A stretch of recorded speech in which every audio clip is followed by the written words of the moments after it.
Semua hal memiliki sisi positif dan negatif. Contohnya teknologi. Teknologi membantu pekerjaan kita menjadi berkali-kali lebih mudah. Namun juga secara tidak langsung membuat kejahatan berkali-kali lebih mudah dilakukan pula. Tapi bagaimana jika ternyata sisi positif teknologi itu sendiri memberi dampak negatif bagi manusia? Teknologi melemahkan manusia.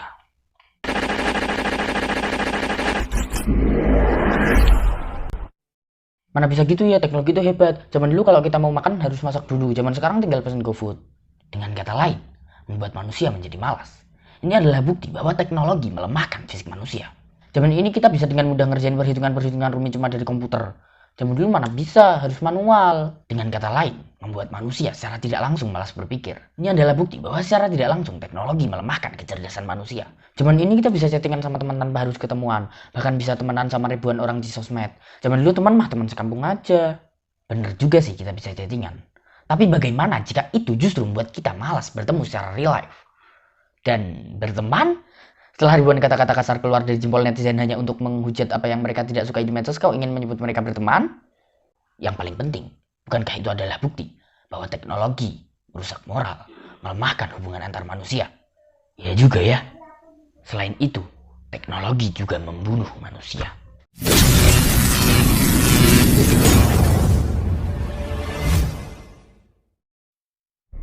Dilansir dari Indozone.id, Lembaga Nasional McKinsey Global Institute menyebutkan sebanyak 300 juta orang seluruh dunia berpotensi kehilangan pekerjaan akibat revolusi industri 4.0 pada tahun 2025 sampai 2030.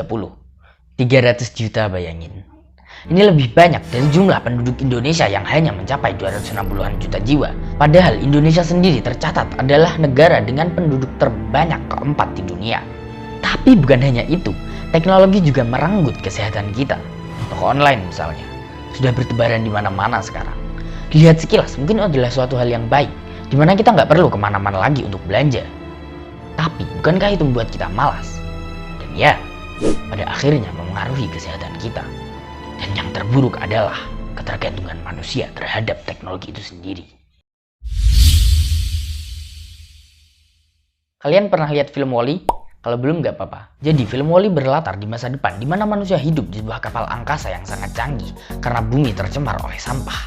Dan pastinya di kapal angkasa tersebut terdapat banyak sekali teknologi yang memudahkan manusia. Salah satunya adalah sebuah kursi melayang yang dapat kemanapun sehingga manusia bahkan tak butuh sekedar berdiri untuk pergi ke suatu tempat. Dan apa yang terjadi? Manusia-manusia yang hidup di kapal angkasa tersebut lupa cara berjalan. Bahkan mereka sudah lupa cara berdiri. Dan bukan hanya itu, mereka juga mengidap penyakit obesitas yang saking parahnya membuat tulang-tulang mereka mengecil. Kan itu cuma fiksi ya?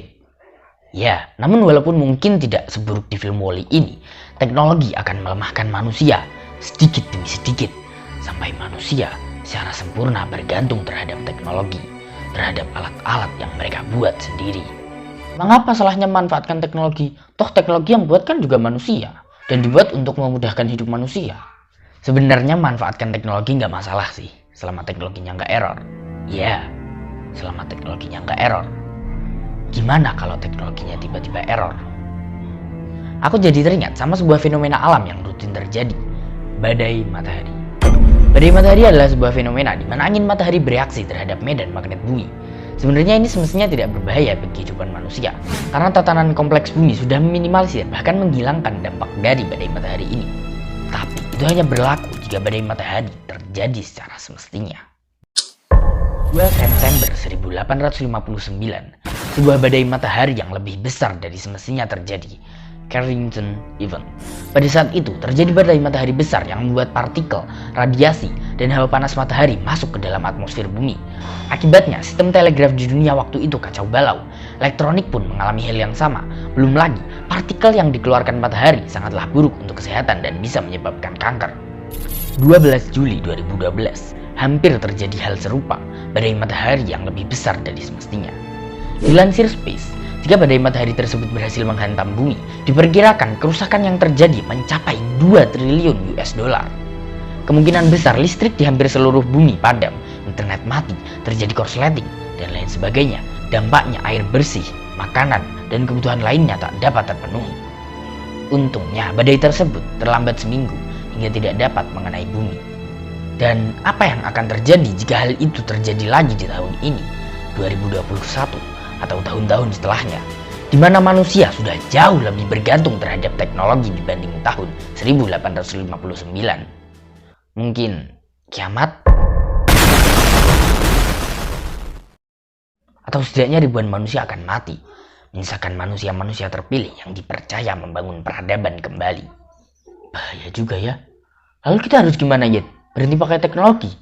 Ya nggak mungkin dong. Tanpa teknologi, manusia kembali ke peradaban primitifnya, kembali ke masa Neozoikum. Bahkan tanpa teknologi, aku nggak bakal bisa ngupload video ini, dan kalian juga nggak bisa nonton video ini. Ironis kan? Dengan teknologi, aku menyampaikan sebuah pemikiran yang mengatakan bahwa teknologi itu berbahaya. Jadi, apa yang harus kita lakukan? Teknologi memberikan pilihan bagi manusia untuk hidup lebih efisien, tapi di saat yang sama membuat manusia makin bergantung terhadap teknologi itu sendiri. Namun, bagaimanapun, teknologi hanyalah sebuah alat, dan sebagaimana mestinya sebuah alat, akan selalu ada pilihan untuk tak memakainya.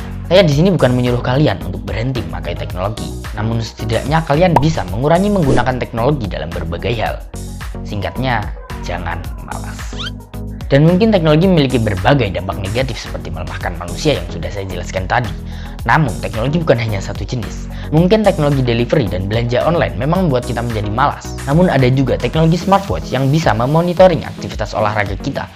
Ada pula teknologi gym yang dapat memperkuat tubuh kita. Dan jangan lupakan sepeda, alat transportasi yang mungkin bisa dibilang sudah sangat tertinggal, di mana di zaman ini manusia sudah membuat motor dan mobil listrik. Tapi ada aja, dan bukan hanya 1-2 orang yang lebih memilih bersepeda untuk bepergian. Teknologi mungkin membuat manusia menjadi malas, ketergantungan, dan lain sebagainya. Namun, itu hanya akan terjadi jika kita sepenuhnya mengandalkan teknologi tanpa mengasah kemampuan diri.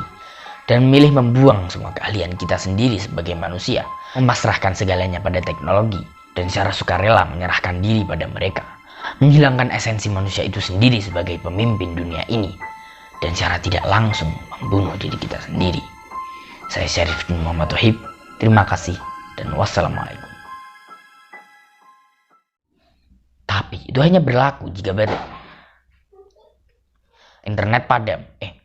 Kemungkinan besar. Namun ada juga teknologi smartwatch yang bisa memonitoring. Namun ada juga teknologi smartwatch yang bisa memonitoring. Ada